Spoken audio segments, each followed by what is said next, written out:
Okay folks, this is a viral recipe that I saw and I had to try it. Never tried this before. I'm going to do it similarly to how I saw it. This is manicotti, by the way. I got these at Walmart. And string cheese. I mean, how easy is this? Next, I'm going to add some roasted garlic pasta sauce here. You can choose whichever you like. I really like this brand because there is no extra sugar added. So many of the brands out there add extra sugar to their pasta sauce, and no thank you is what I say to extra sugar. We don't need that. I'm gonna grab a spatula and just spread this around a little bit like this. I've really been wanting to give this a try because I mean, this recipe has gone viral, like I said. So I hope it's as good as people are saying. Okay, so that's the first step. Next, we are going to add some chicken to this.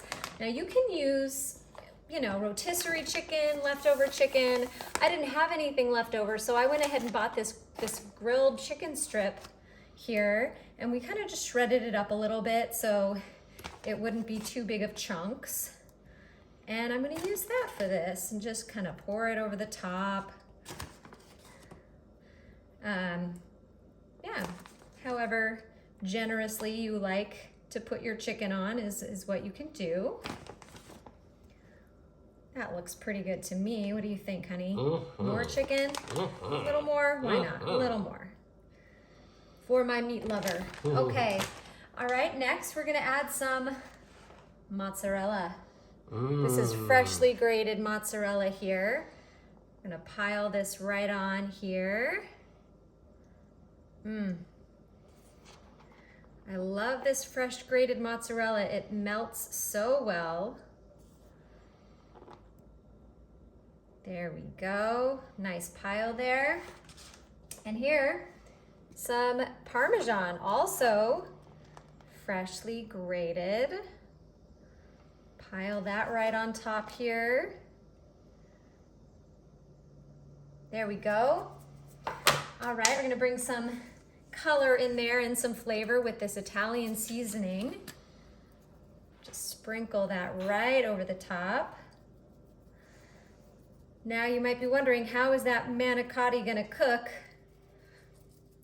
It's gonna cook with some chicken broth. Right here we have some chicken broth. Now in the recipe that I saw, there was no amount of chicken broth. It was just poured in. So I'm gonna pour it in until it reaches about halfway up the manicotti. And that is gonna cook it. At least that's our hope, right? I think that looks about right. Okay, next we're just gonna add a little bit of salt here just to bring out some of those flavors using our pink Himalayan salt because there's just nothing better. All right, okay, this is pretty much ready to go. That's all it takes. I'm just going to press this down a little bit, spread this cheese out a tiny bit, just like that.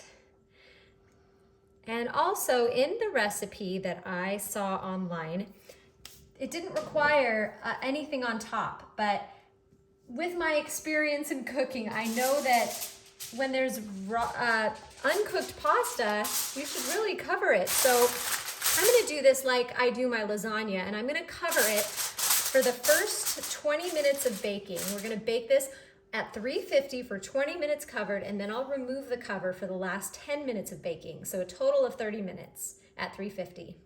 All right, here it is. Wow, the smell of this is making me very happy. I can't wait to dig in. As you can see, there's a lot of juice in here. I think, after measuring, I think I used about 1.5 cups of chicken broth. I think we would have been okay with just 1 cup of chicken broth. I think that would have been enough.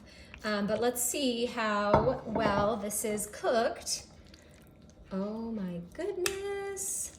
It sure smells delicious.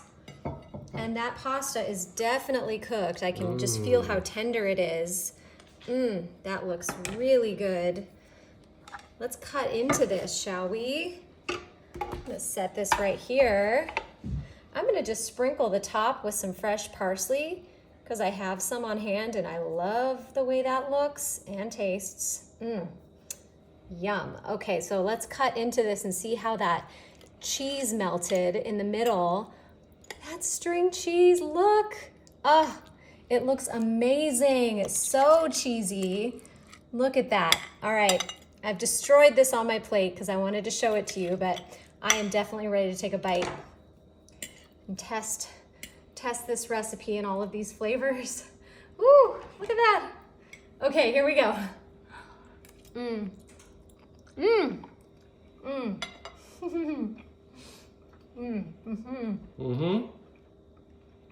How am I supposed to talk about it? My mouth is full. The flavor is so good.